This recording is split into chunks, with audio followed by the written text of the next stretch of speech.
Okey, bismillahirrahmanirrahim. Assalamualaikum warahmatullahi wabarakatuh. InsyaAllah, hari ini kita akan bincang pasal sababul wurudil hadis. Macam mana hadis ni boleh ada pasal apa? Pasal apa? Sebab dia pasal apa? Okey, kita tengok yang gambar peta tu, tariqu hijratul rasul. Macam mana perjalanan Nabi SAW daripada Mekah, hijrah Nabi daripada Mekah ke Madinah. Jarak daripada Mekah ke Madinah ni, Ustaz, kalau tak silap Ustaz, dalam lebih kurang 500 kilometer. Maksud dia perjalanan kita ni, kalau daripada Kedah ni ke lebih daripada KL lah, ke Johor. Macam tu. Zaman dulu tak ada lah kereta kan. Nabi dengan sahabat-sahabat yang lain jalan kaki ataupun naik unta. Okey, daripada Mekah tu, Mekah duduk belah selatan, Madinah duduk belah utara. Okey, daripada Mekah ke Usfan, lepas tu ke Amaj, lepas tu Khudaid, lepas tu Kharrar, lepas tu Jadajid, lepas tu Arj, lepas tu Quba, lepas tu baru sampai Madinah. Kalau biasa dengar dekat Quba tu lah Nabi mendirikan masjid yang pertama. Masjid Quba nama dia. Nabi sampai kat Quba tu, Nabi bina masjid. Lepas tu baru Nabi teruskan perjalanan ke Madinah. Okey, tengok sebelah tu, dalam kotak kuning tu, Rawa At-Tibrani fil Mu'jamil Kabir.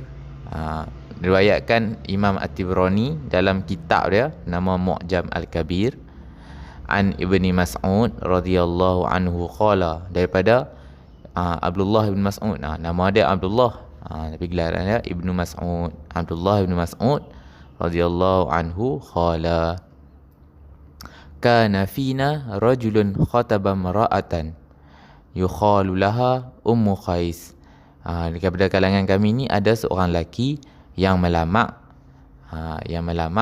seorang perempuan, dikatakan adalah Ummu Qais. Fa'abat, maka tapi perempuan tu, Ummu Qais tu, dia dia tolak lamaran tu untuk mengahwini lelaki tu, kecuali kalau lelaki tu bersama-sama berhijrah. Maka Nabi tu laki tu pun berhijrah sama-sama. Maka dia pun, lepas dia berhijrah, maka dia pun mengahwini Ummu Qais tadi. Maka kami ni gelarkan peristiwa tu sebagai Muhajirah Ummi Qais. Kami gelar dekat laki tu, maka gelar dia Muhajir Ummu Qais, Ummi Qais. Dia tu kami gelar dia sebagai apa? Muhajir, orang yang berhijrah kerana Ummi Qais. Sebabkan hijrah kerana Ummi Qais ni lah peristiwa ni jadi turun keluarnya hadis ni, munculnya hadis ni. Hadis kata siapa yang berhijrah kerana Allah, fa hijratu ila Allah wa rasuli, faman kana hijratuhu li dunya yusibuha aw imra'atin yatazawwajuha fa hijratu ma hajara ilai. Barulah turun hadis tu. Okey, faham? Sebabkan dia hijrah bukan sebab Allah, sebab dia nak kahwin dengan perempuan tu, nak kahwin dengan Ummu Qais.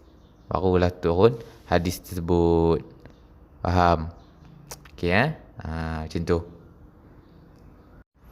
Okey, seterusnya kita tengok ahammiyatun niyati fil a'mal.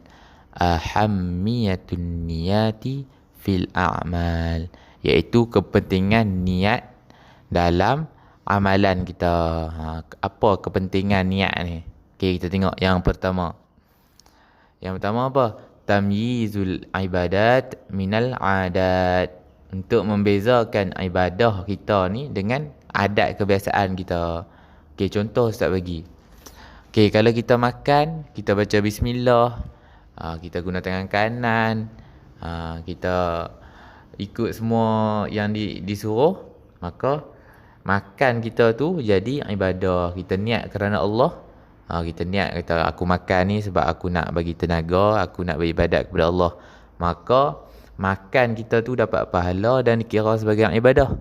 Tapi kalau makan kita tu tak baca bismillah, lepas tu tak ikut apa yang disuruh, tak ada niat kerana Allah, maka makan kita tu hanya sebagai adat, kebiasaan, sebagai rutin kita lah, rutin harian kan. Tiap hari kena makan macam tu.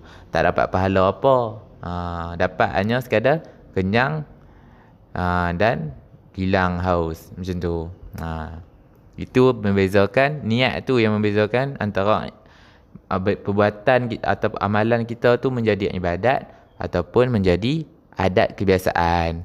Okey, yang kedua, tamyizul al-ibadat ba'diha min ba'di. Okey, membezakan ibadat sesuatu daripada ibadat sesuatu yang lain.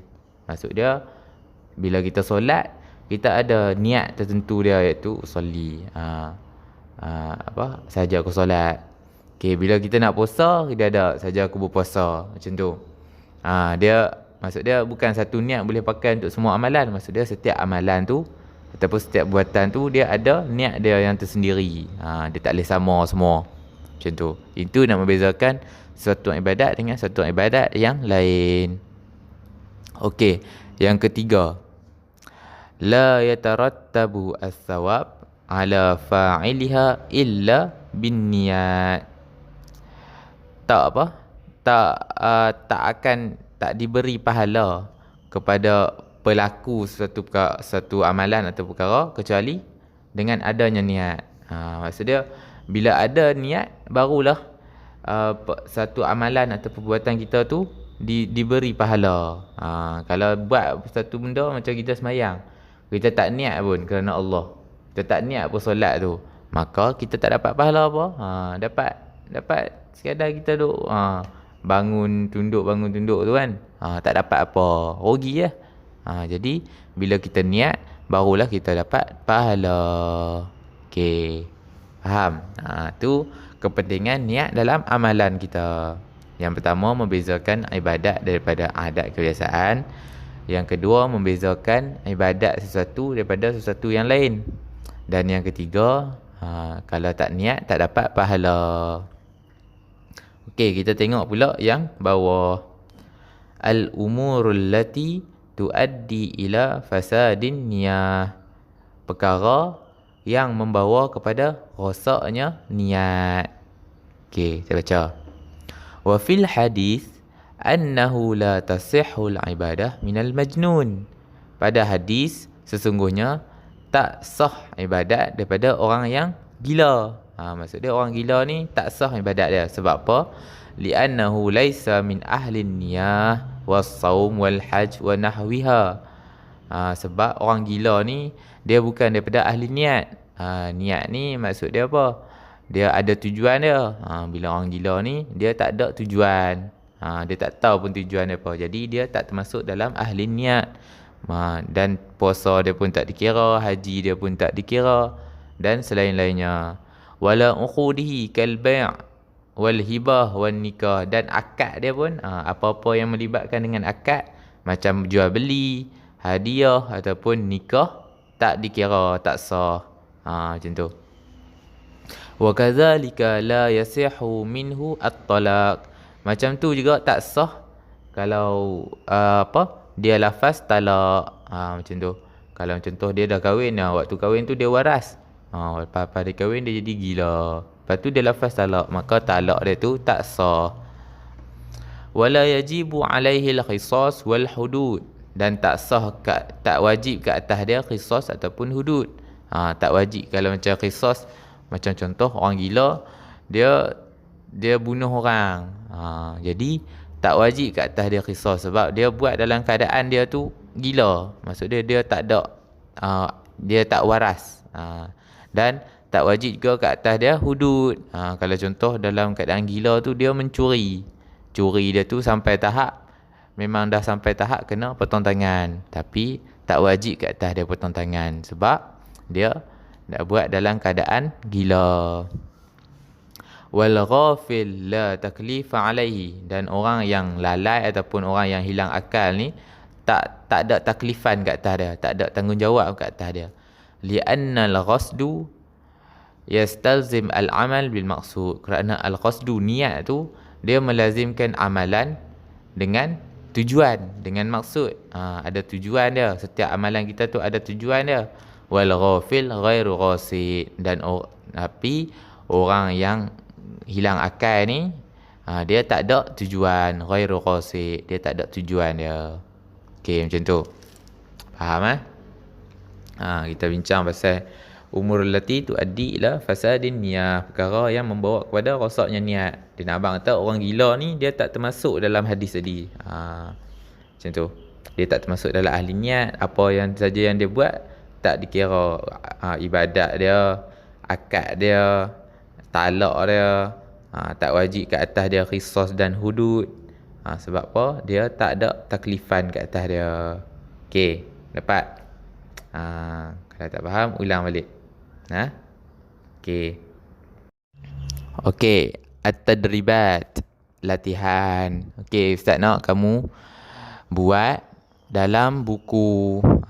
Salin balik soalan dia dalam buku, lepas tu buat jawapan. Lepas tu nanti tangkap gambar, hantar dekat Ustaz. Tulis dalam buku. Ustaz nak kamu tulis. Okey, yang pertama, ajib an al-asilah al-atiyah. Jawab soalan-soalan yang berikut. Uzkur ma'anil al-kalimat al-atiyah. Sebutkan makna-makna kalimat yang berikut, yang bawah tu. Innama, apa dia? An-niyatu, apa dia? Imri'in, apa dia? Okey, yang kedua, arif al-hijrah lughatan wa istilahan. Berikan definisi ataupun ta'rif hijrah secara bahasa, dari segi bahasa, dan dari segi istilah. Bagi apa maksud dia. Nombor 3, limadza amarna ar-rasul sallallahu alaihi wasallam bil ikhlas fi niyat. Kenapa Rasul sallallahu alaihi wasallam mengarahkan kepada kita supaya kita ikhlas dalam niat kita? Jawab. Nombor 4, waddih al-amru allazi yuaddi ila fasadin niyah. Jelaskan ataupun terangkan perkara yang membawa kepada rosaknya niat. Nombor 5, bayin salasatan min ahammiyatin niat. Jelaskan 3 perkara daripada kepentingan niat. Okey, dapat? Jawab dalam buku. Lepas tu tangkap gambar, send mai kat Ustaz. Ustaz nak check. Semua kena buat. Jangan tak buat. Kena rajin-rajin sikit. Pergi kat rumah kena rajin sikit. Nanti kat sekolah kena lagi rajin. Okey. Assalamualaikum warahmatullahi wabarakatuh.